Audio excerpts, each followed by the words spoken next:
Je suis le docteur Stéphanie Schramm, je suis médecin, je suis responsable du département des pathologies lourdes à la CNAM.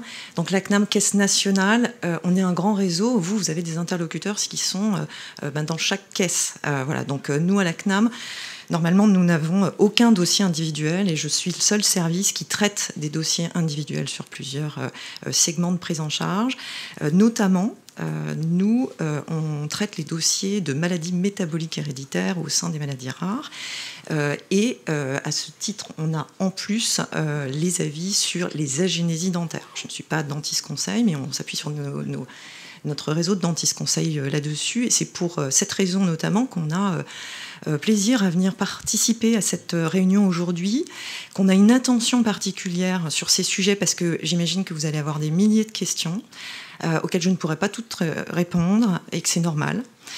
Et que moi, je travaille dans une direction qui est la direction des assurés, qu'on est très attentif à travailler avec les associations de patients et bien sûr avec les professionnels parce que je vais vous le montrer et j'espère l'illustrer. On l'a déjà un petit peu abordé au travers des sujets sur le transport ou sur la LD.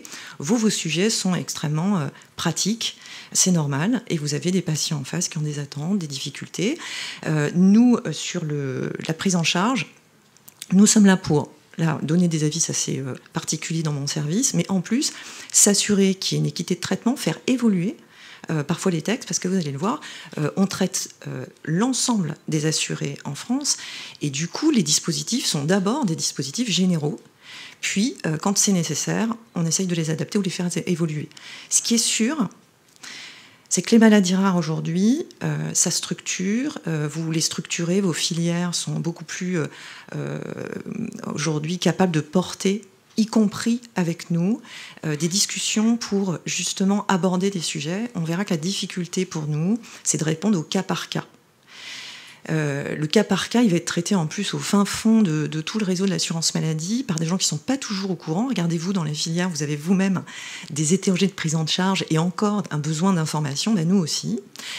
Et donc, on le reverra, pour faire évoluer au mieux ces prises en charge, il est important effectivement qu'on puisse travailler sur des segments, les documenter, voir s'il faut faire avancer des actes ou des prises en charge, parce qu'on va le revoir, la prise en charge d'assurance maladie, elle est vraiment au départ pour l'ensemble des assurés. C'est quand même un point très important de démarrage. Alors, attendez, juste parce que j'ai pas l'habitude, c'est la petite flèche, c'est ça ? Vert, ok. Alors, les patients maladies rares, finalement, sont comme les autres, avec un besoin d'avoir des réponses, c'est-à-dire faire un segment de leur prise en charge, de parcours de soins. La prise en charge globale, on l'a vu en ville, que ce soit les prestations de consultation, de remboursement d'examen, etc., de plateau technique. On sait, bon ça c'est votre particularité avec les centres de référence, mais c'est l'accès à des centres hospitaliers ou des centres de second recours, voire de troisième recours très spécialisés, qu'on retrouve dans d'autres types de pathologies. On a toute la question qu'on a déjà abordée sur l'ALD, l'exonération du ticket modérateur, ainsi que d'autres prises en charge, les transports, mais aussi ce qu'il peut y avoir sur des patients qui ont des soucis d'accès aux soins et donc de complémentaires, et ce qui existe en dehors de ça, hein, sur vous l'avez dit, précarité, service social, etc. On a dans l'environnement de la prise en charge de ces patients tous les revenus de substitution, les indemnités journalières, ça a été très bien évoqué avant là, avec les aides pour les parents qui ont besoin d'accompagner les enfants dans leur parcours de soins. Toutes les actions de prévention qu'il faut aussi arriver à adapter à ces pathologies spécifiques. Et puis, l'information globale. Alors nous, effectivement, le site amélie.fr a une influence très forte. Et ce qu'on poste sur ce site, effectivement, répond à énormément de patients. Ce qui fait que, vous allez le voir, pour nous, ce sont des leviers cruciaux qui ne suffisent pas, mais qui sont déterminants pour enlever, limiter, justement, les erreurs d'aiguillage, faciliter le fait que les familles puissent anticiper, comprendre, que le dialogue soit simple et qu'effectivement chacun puisse utiliser le mieux possible ce que l'on propose, en tout cas pour l'assurance maladie.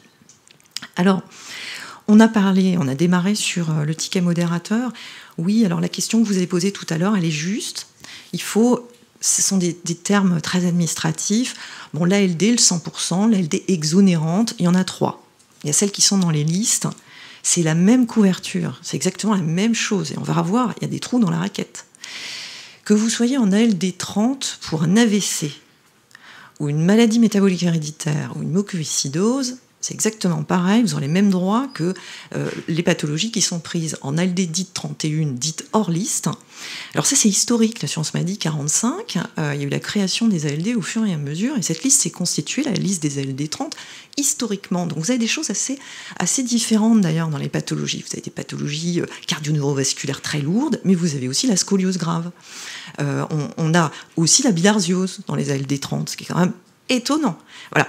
Et puis, on a vu à un moment donné, parce que ça a été créé avec des discussions aussi très importantes sur les critères d'entrée-sortie dans ces ALD 30. Donc l'ALD 30, c'est sévère, c'est long, et effectivement avec des traitements coûteux. Et puis, parce que ça évoluait plus facilement comme ça, on n'arrivait pas à faire évoluer cette liste 30, donc il y a eu une création de liste qu'on appelle hors liste le 31. Voilà, c'est là-dedans qu'aujourd'hui, des pathologies qui émergent, et d'ailleurs qu'on méconnaissait en termes de population que ça représente, comme l'endométriose, rentrent dans un LD 31.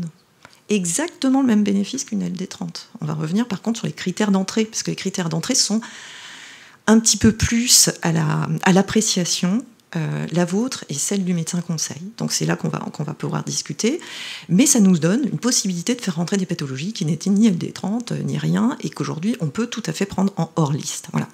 Le hors liste, on est sur des prises en charge qui sont de 3 ans, renouvelables, et quand on vous dit un non sur une pathologie, ce n'est pas définitif à vie. Ça dépend de la phase de prise en charge. Je le dis parce que sur une pathologie dont on a beaucoup parlé comme l'endométriose, il y a aujourd'hui un bouleversement dans la prise en charge de ces femmes. On a sur la classification des gravités d'endométriose une déconstruction des critères de gravité qu'on utilisait aujourd'hui, c'est les spécialistes qui nous le disent, et on a plutôt l'importance d'une traduction du coût de la prise en charge et de l'intensité de la prise en charge en fonction du ressenti de la patiente et de son symptôme douloureux. Donc on a aujourd'hui des écarts, et du côté assurance maladie, ça crée des difficultés pour nous de pouvoir apporter une réponse homogène, puisqu'on reste sur des choses qui se touchent à la vraie vie, à des appréciations de retentissement d'une maladie et d'une réponse thérapeutique. Et on nous dit souvent, travailler, parce que nous, on a des refus sur cette région, pas de refus là, des choses qui ne se comprennent pas. Alors il faut expliquer comment ça fonctionne, et je vais y venir. Donc, ce qu'il faut retenir, c'est le même bénéfice pour les 3 ALD, et l'ALD 32, c'est vraiment quand les patients ont des pathologies lourdes et qu'ils présentent une association de pathologies lourdes. C'est souvent ce qu'on appelle la polypathe, qu'on retrouve beaucoup chez les patients très âgés ayant des multipathologies. Alors, voilà, c'est important parce que ça nous a permis de classer au niveau de l'assurance maladie et d'ouvrir spécifiquement sur ces patients. Mais en fait, encore une fois, beaucoup de patients polypathologiques ont une LD30 et d'ailleurs ne déclarent pas les autres pathologies. Donc c'est pas très gênant, ça ne leur enlève rien en termes de bénéfices. Alors, juste pour faire un petit encart sur ce qu'on fait nous, sont des chiffres qu'on vous présente, ça ce sont à peu près le nombre de dossiers que l'on traite au niveau national sur la génésie dentaire, qu'on traite dans les ALD 31, on a, comme vous le voyez, un chiffre qui n'évolue pas tellement. Je vous ai mis les 3 dernières années et on s'est arrêté là dans le comptage en mai. Ça vous donne une idée, on a à peu près 25 dossiers tous les mois.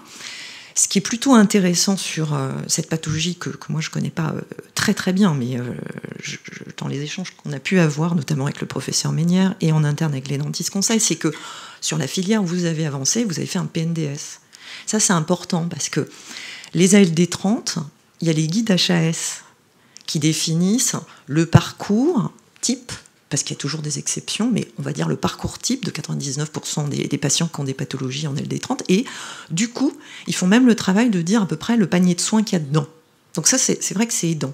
Sur les ALD en liste, on ne les a pas. Et c'est vrai que là, quand on a des PNDS, ça permet d'une part de pousser des informations auprès des médecins généralistes qui, eux, voient quand même assez rarement ces patients, quand on remet sur l'échelle d'un médecin généraliste.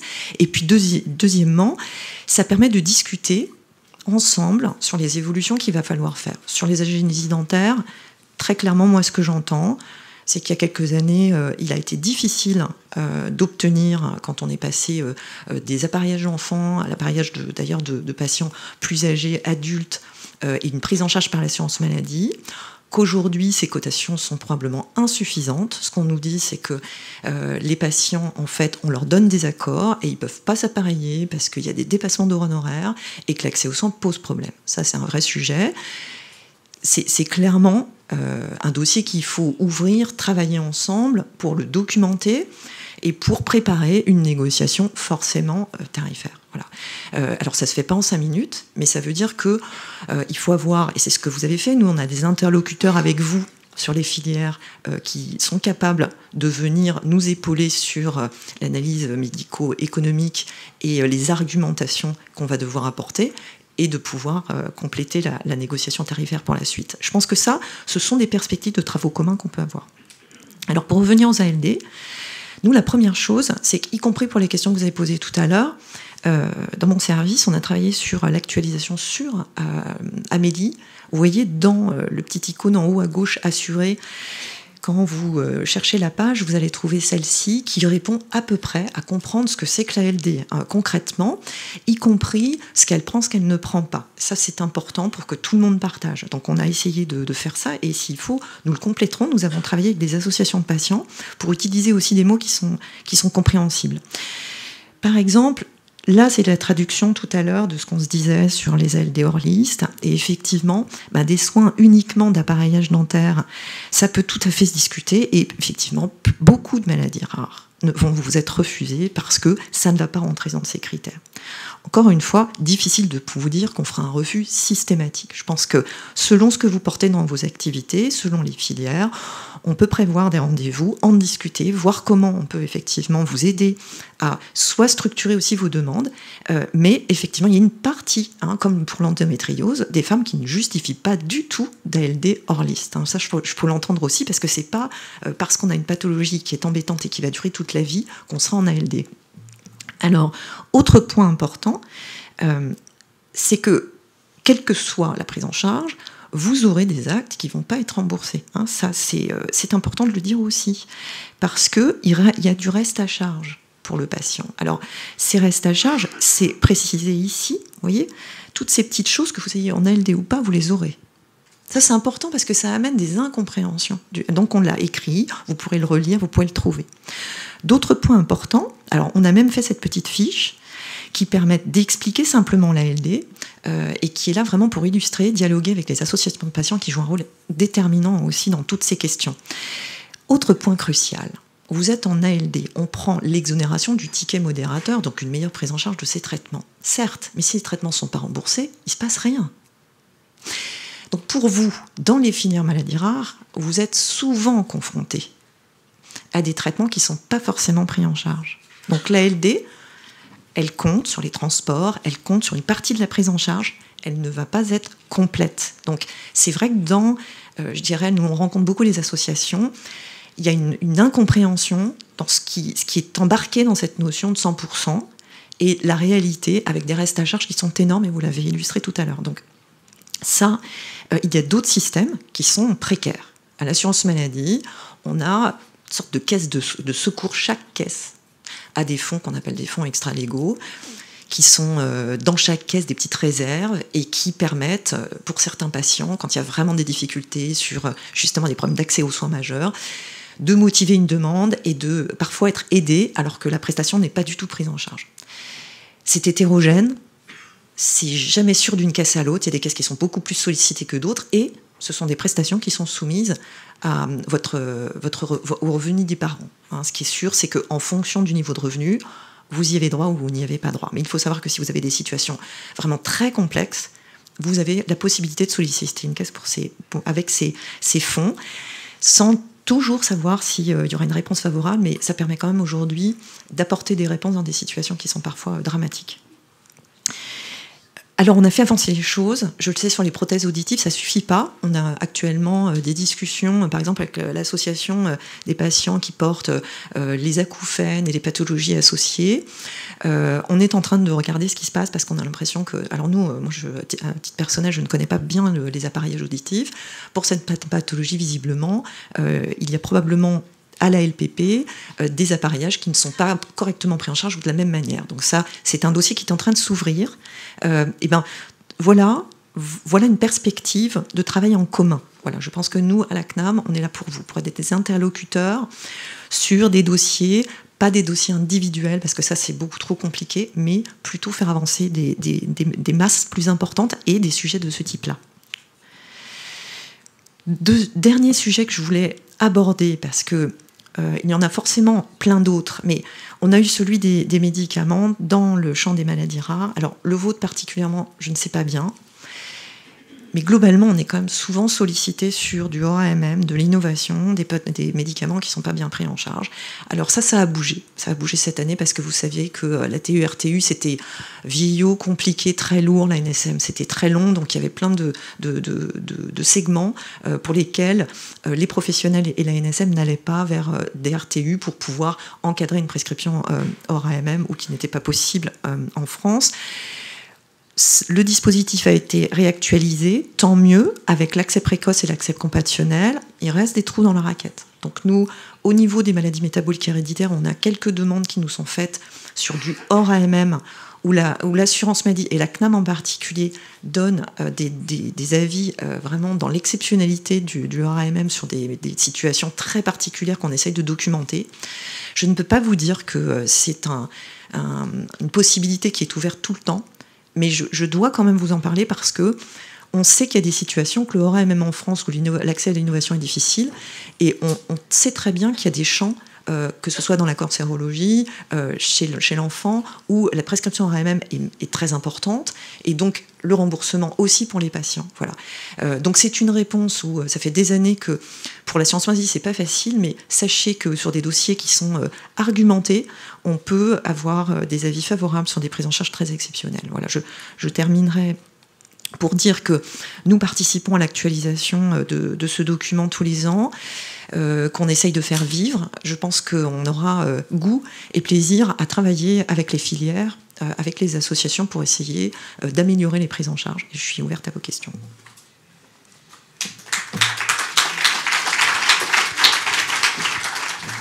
Merci beaucoup pour toutes ces précisions. C'est très intéressant. J'ai appris plein de choses. C'est notamment important de faire un retour sur l'intérêt des PNDS aussi dans ce type de prise en charge et dans l'évolution du parcours que ça peut représenter pour le patient.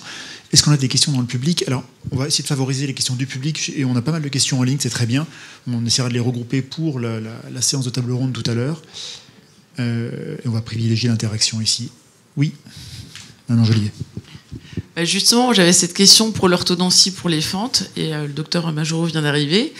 À Paris, il y a des dépassements d'honoraires qui sont très importants parce que les loyers sont très chers, etc. Et le matériel est très cher. Donc l'assurance maladie rembourse 215 € par semestre, mais les dépassements peuvent être de 1000 € par semestre.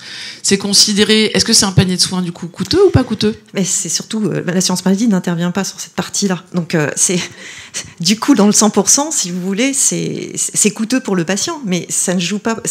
On n'aura aucun. C'est pas la part de l'assurance maladie. D'où, je pense, un certain nombre de refus que vous avez. Mais ça, je pense qu'on pourra y travailler avec nos dentistes conseils. Et effectivement, c'est un vrai sujet. Et je pense que ça doit peser dans la négociation aujourd'hui pour revoir l'accès aux soins et de l'appareillage. Merci. D'autres questions dans le public? J'ai juste une question, je vois, sur quelqu'un qui demande si finalement allez-y, il a l'intérêt à faire une ALD32 polypathologique ou pas pour les patients syndromiques avec polypathologie. En fait, c'est un choix, mais le bénéfice pour son patient sera le même. Voilà, donc à vous de voir. Oui, c'est le label, effectivement. Vous avez expliqué les difficultés d'évolution historique des LD30, voilà, avec des créations d'autres labels plus ouverts, en fait, en quelque sorte. Exactement. Et ici, avec les centres de référence, on est relativement peu concerné par les pathologies, par les prescriptions de médicaments en accès précoce ou compassionnel. Alors, il y en a quelques-uns, effectivement, mais ça représente une part minoritaire d'un réseau qui est surtout chirurgical ici. Tout à fait. Et pour les autres maladies rares, et les maladies métaboliques héréditaires, c'est un point très très important. Bien sûr. Madame Abadi. Merci. J'ai une petite question bête sur la durée.